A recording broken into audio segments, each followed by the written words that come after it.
Welcome to the Sharkpreneur podcast with Kevin Harrington and Seth Greene. Kevin Harrington is the inventor of the infomercial, one of the original sharks from the hit TV show Shark Tank, and has generated over $5 billion in TV and digital direct response sales. Seth Greene is the world's first trusted authority on cutting-edge direct response marketing, a best-selling author, and the only 3-time Marketer of the Year nominee. On the podcast, Kevin and Seth interview Sharkpreneurs who share straight talk on what it takes to explode your business. Do you want to become insanely successful? Do you want to be the go-to guru in your industry? Do you want to be talked about for all the right reasons? For over 40 years, Kevin Harrington has helped people just like you become significant influencers. Now he's broken the process down in the Key Person of Influence Roadmap, and it's yours for free. Just text KPI to him at 727-888-2100. Text KPI to 727-888-2100 right now and claim your free step-by-step guide. Text KPI to 727-888-2100 to get the recognition you deserve and experience the success as the go-to voice everyone listens to in your industry today. Welcome to the Sharkpreneur podcast. This is your co-host, Seth Greene. Today I have the good fortune to be joined by Chris Prefontaine from Smart Real Estate Coach. We are here today to talk about Chris's new book, The New Rules of Real Estate Investing. 24 leading experts reveal their real estate secrets. Chris is a Amazon bestselling author and industry leader. He shares his secrets for over 25 years in real estate that can be applied to any niche. There's simple, but honestly life-changing insights in here that we're going to talk about, like your everything from morning routine to scripting to planning out your day to there's a lot of real estate specific stuff in here as well. There's some really cool people that contribute to the book. Chris, thank you so much for joining us. Thanks for having me. My pleasure. Okay, so you are a previous Amazon bestselling author. What inspired you to write book number 2? The last book was more our niche. This book is more diverse, like our podcast. So I wanted people to get exposure to that, really. And then, like you said, it's not just a technique. It's like, what were their struggles? What do they do every day? It's stuff that people usually don't share. Absolutely. You obviously shared some of your own ups and downs in your 25 years, everything from starting out to the bath you took in the 07-08 debacle to That's a nice way of saying it. Yes. To the success that you've had ever since then, some of the people you've been mentored by, some of the things you've learned along the way. Let's dive right in. So you are a big believer in daily disciplines. What does that mean to you and how do you apply it in your daily practice? I told the kids when they were young, and I've said this to my wife forever. We've been together forever. I said, if someone's disciplined, technically, in my eyes, they can build any business. I don't want to say do anything, but they can build any business. Because it's like discipline to me is like doing the things that you're supposed to do even when no one's looking. And if you have like the yearly plan, you can win your year in a big way by just doing what you're supposed to do every single day. That's the discipline. I know it sounds watered down, but that's a fact if you check yourself every day. Now, you have a formula to improve your business 368% in 1 year. About improving 0.1% every day. Mm-hmm. So give us an example of something you do. How do you start your day? What does your morning routine look like? Because obviously you're very successful. So I'm doing one of a few things in the morning, almost every morning with maybe 1 day a week exception. And that is I'm either hitting the gym early. I go at the crack of butt. I'm there at like 3:30, only twice a week. Wow. That's what I do. When I discovered Anytime Fitness, that was the coolest thing. So I'm either working out, doing yoga, or meditating. It's one of those three. And then immediately following, it's journaling, which is usually gratitude, notes, brainstorms.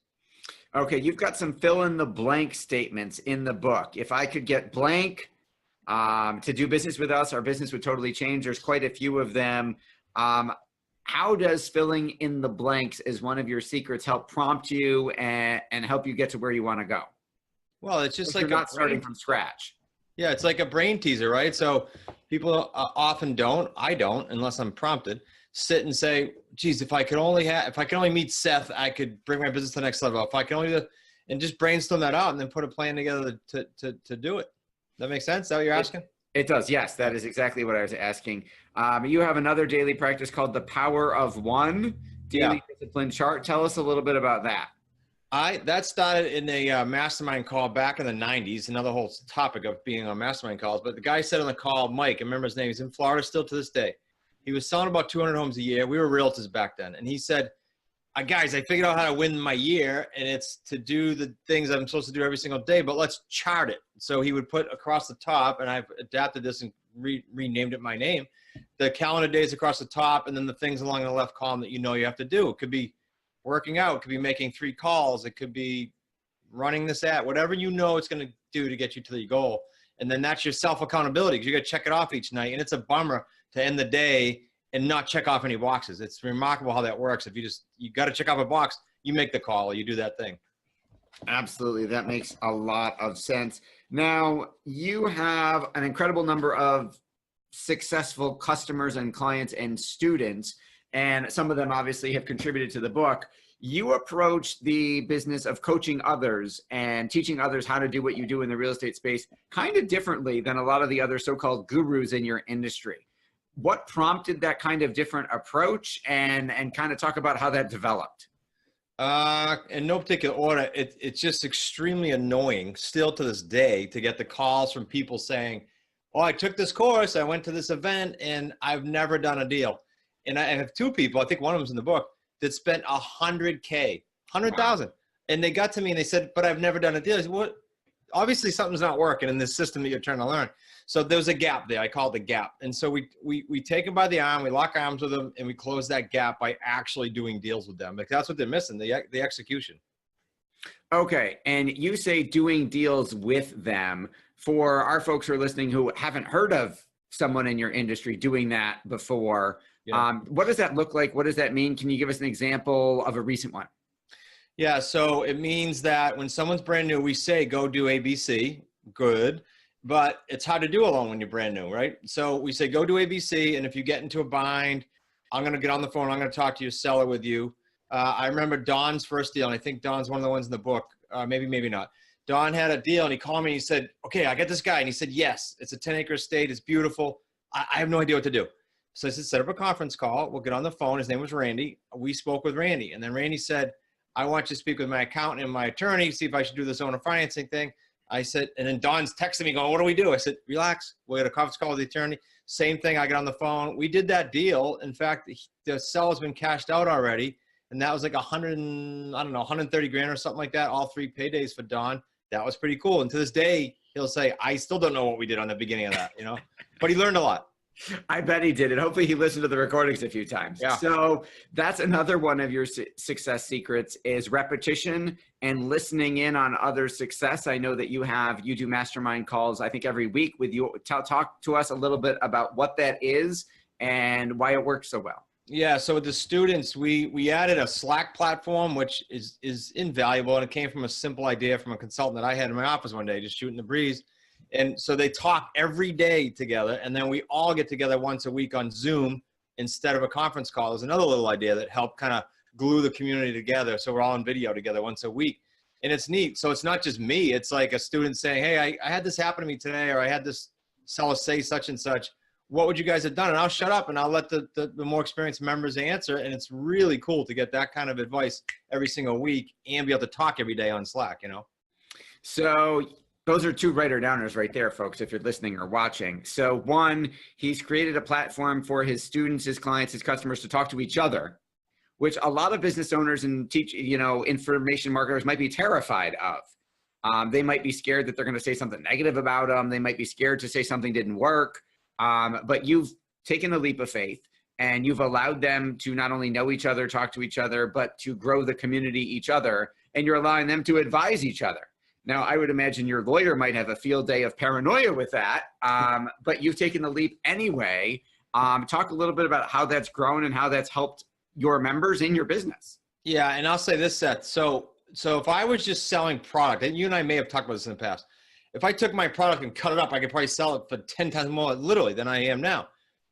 And so then I'd be like, oh, I don't want to have them talking because I'm not there. But I know when we're holding their hand, they're doing deals. So talk away because it's working, And so you said from a growth standpoint, what has happened? We've grown 50 to 70% a year for the last 4 or 5 years because it's working. I don't know what else That is a That's what it's supposed to do. Yeah, it is, you know, but there, as you've seen, you have so many competitors who don't do that. Yeah. That the fact that it actually works it's sad, but it's almost rare now. Yeah, I understand. I agree. It's wacky. Okay, so we talked about one of the biggest mistakes that folks who are wanting to invest in real estate make, which is not executing, not doing anything. Yeah. What are some of the other ones they make that, I mean, you're in a rare niche inside of real estate.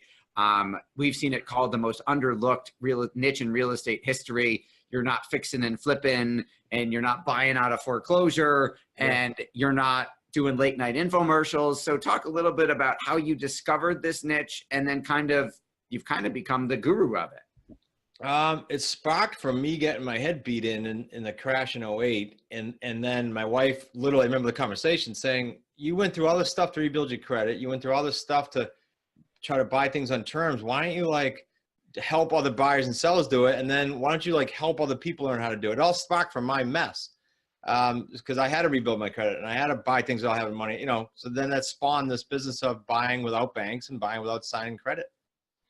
So you made your mess your message. Yeah. That is awesome. I think a lot of us have businesses that came out of not maybe necessarily 08 in real estate, but where we created our own mess and then helped other people as a result of it. So there's an empowering meaning and a silver lining. What do you like best about what you do? Okay, on the coaching side, what I like best is seeing someone go from A to Z. Like seeing that guy who spent $100 freaking grand and then coming to us and not doing a deal and coming to us, and now he's at like 1.4 million, I think it is, in like 2.5 years. Well, that's pretty cool. Yeah.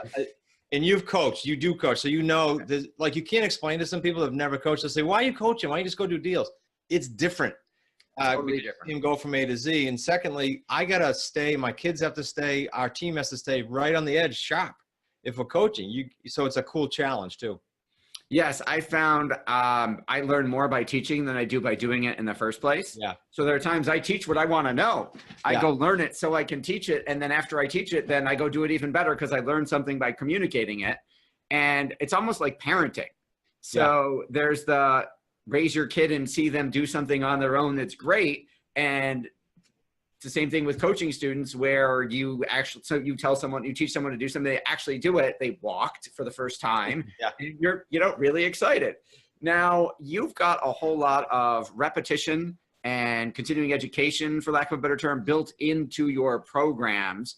I've, asked people, how many times are you going to let your kid try and walk before you tell them it's just not for them? Right? Yeah. And everyone says, well, never. My kids, they have to learn how to walk, right? It's not, they tried 4 times and failed it fell down. So we're done teaching them. Yeah. So talk a little bit about the continuing education elements of your program, which is another one of the reasons I think it's so different. I think, okay, tell me if this is what you're asking. So we do a couple things. I think continuation. One is our course lives online. And most recently, we've committed as a team to every month update a module. So it's constantly evolving. So they don't buy it and go, oh, I got a course and 1 year from now it's outdated. It's literally next month will be updated next month and again. And then we plug them in twice a year to a business scaling event, we call it, in the spring, and a QLS live, Quantum Leap System live event every fall. And that's grown from 18 people in a basement to 45 to 75 to 150 because, again, people are doing deals and they show up and it's community and they learn at the same time. I think that's what you meant. It is exactly what I meant. Right. So you're doing a good job your secret decoder ring is working. All right. So that's absolutely incredible. Now, another thing that's different about your business and your philosophy is it wasn't different that you were inspired by your wife's suggestion. So we'll give her the credit. We'll give Kim the credit. I usually do. You are a smart man and you're still married. So obviously it worked. So you brought your family into the business. Talk a little bit about that. Yeah, so in 2014, I was getting super busy and Nick was a realtor literally in the same office. Nick being your son. Yeah, sorry. So I said, hey, do you just want to help with like the marketing side of the thing and help me with the buyer side? I don't have time. He said, sure. That morphed into a full-time role. And then in 16, actually end of 15, but officially January of 16, my daughter Kayla and my son-in-law Zach were in the bartending and personal training business. And they just wanted out. It was 5 years of that. Around here, that you make good money at it, but you have zero life. So they came in, Zach in particular came in from scratch, never talked to a seller in his life, unlike my kids who grew up in it. And fast forward 3 years, he's a machine on the phone and in coaching. And so our roles kind of, people always say, well, did you tell them what they had to do? Our roles organically just formed. Like Nick loves work with the buyers. I don't, Zach doesn't, so Kayla's very organized, runs the whole office. The guys don't like that. So everyone just organically fell into their role, and now it's been growing nicely because of that, because it's got like a passion built in.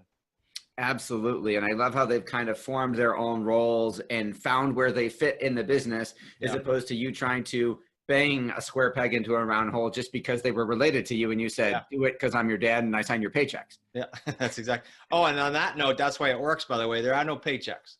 And there wasn't day one. It was, look, there's no guarantees. You guys want to try this? Because they were asking me. I didn't go hunting them down, And they said, yeah, I'll try. I said, okay, so when the deals close, that's when you'll get the piece. We all do.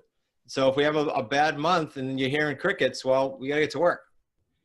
I love that. So you eat what you harvest. Yep, 100%. And you got your whole family pretty much to buy into that. Yeah, well, yeah, because it's upside too, right? And they hustle their butts off, so they do very, very well. That makes total sense.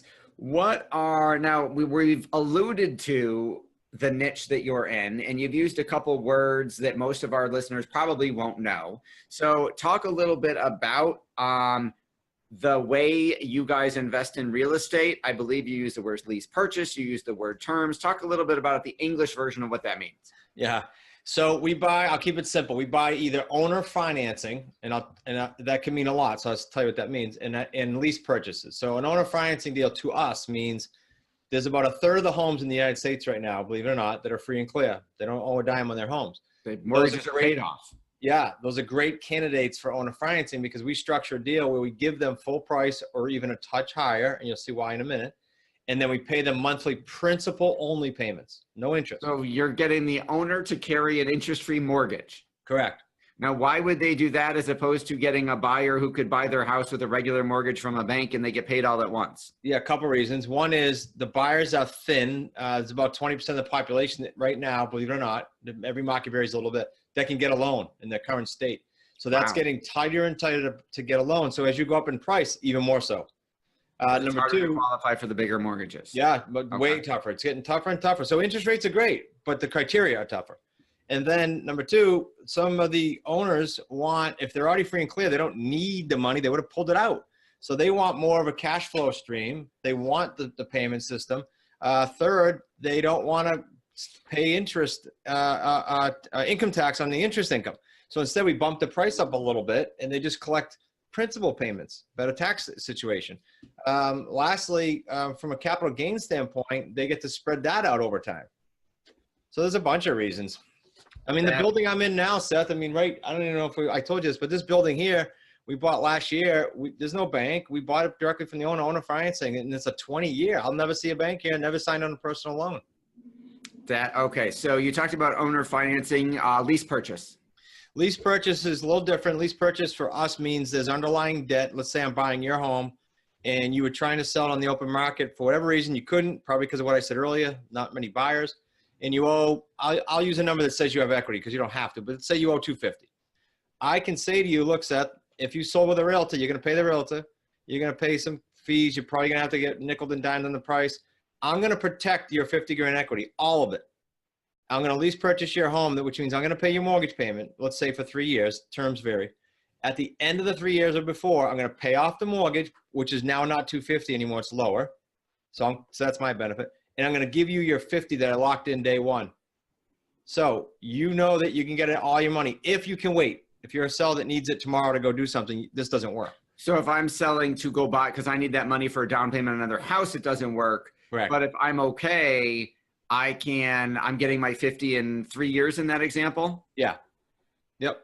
So some do that. And some are, say they owe 300, house is worth 3.